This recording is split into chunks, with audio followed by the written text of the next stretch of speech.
mana-mana, kalau dia habis teror, ya itu kami yang melakukan dengan tujuan itu. Sekarang mana? Sampai sekarang nggak ngaku dari kelompok apa. Ini jadi sudah dua-duanya acak. Tujuannya juga mengacak dan juga tidak ada pengakuan. Itu juga sebagai catatan bagi kita. Yang selanjutnya adalah sebagaimana yang diketahui bahwa yang paling berani membunuh polisi ya, yaitu orang yang mempunyai ideologi bahwa ini negeri adalah negeri perang, sehingga yang dihadapinya yang paling di depan adalah polisi. Maka bagi mereka tadi dibilang jihad. Kalau orang bunuh polisi jihad, mananya kalau dia tertembak dia mati syahid, ya. Dan kalau dia membunuh dia berpahala. Apalagi kalau ada fatwa sebelum membunuh. Ada di dalam Islam itu adalah istilah fai, ghanimah, al-anfal, terus salab. Salab itu gini, man qatala qatilan falahu kadza wa kadza. Barang siapa yang membunuh orang yang dibunuh, maka baginya memiliki apa yang dia bunuh itu, termasuk motor, senjata. Nah, ini juga dipahami. Saya belum lama keliling ke penjara-penjara. Ya, maksudnya untuk bagaimana supaya sudahlah ya, kembali ke manhaj yang benar, manhaj Ahlussunnah wal Jamaah. Tadi Ali Imran bilang caranya bid'ah. Kalau secara syar'i semua kelompok-kelompok itu bid'ah. Karena Nabi perintahkan kita akhir zaman ini untuk fatruku tilkal firqah kullaha, tinggalkan semua kelompok-kelompok itu. Nah, ketika tidak ada khilafah Islamiyah, tidak ada imam yang ditaati seluruh dunia, maka kita nggak boleh berkelompok-kelompok. Kita Islam, la ilaha illallah, seluruh dunia bersaudara selama la ilaha illallah. Tidak boleh dikotakkan. Ketika ada pengkotakan seperti ini, maka itu adalah bid'ah. Maka produknya juga bid'ah. Jadi kalau Ali Imran hanya membid'ahkan caranya, kalau secara syar'i, JI atau JAT atau apa semua bid'ah. Ya, karena para sahabat nggak pernah bikin kelompok. Imam Syafi'i hanya mengajarkan fikih, bukan kelompok Imam Syafi'i. Mana ada kelompok Imam Syafi'i?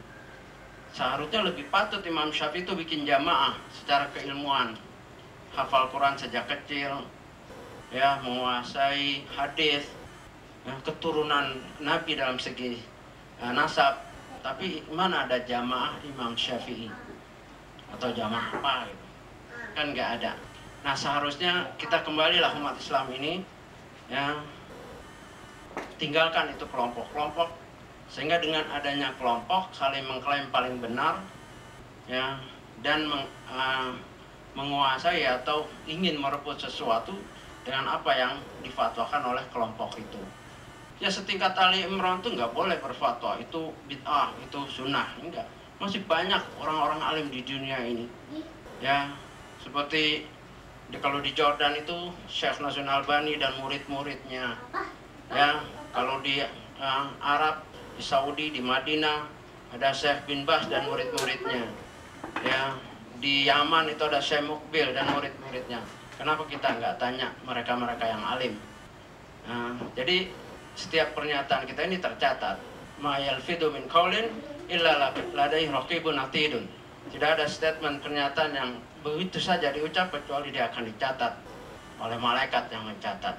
Oleh itu janganlah kita pembahasan ini sampai melebar, sampai menyebut Wahabi, ya, dan yang lainnya, sehingga justru menguntungkan kelompok-kelompok itu. Ya, sekarang menurut sejarah setahu saya Muhammadiyah itu kan yang dipimpin oleh Kiai Haji Ahmad Dahlan dulu, ya. Itu belajar sama guru-gurunya itu murid-murid daripada Muhammad bin Abdul Wahab. Masa Muhammadiyah itu seluruhnya teroris? Nah, kan gitu. Itu salah satu yang saya anggap paling poin malam ini supaya tidak melebar. Ya, kita fokus dengan ciri-cirinya.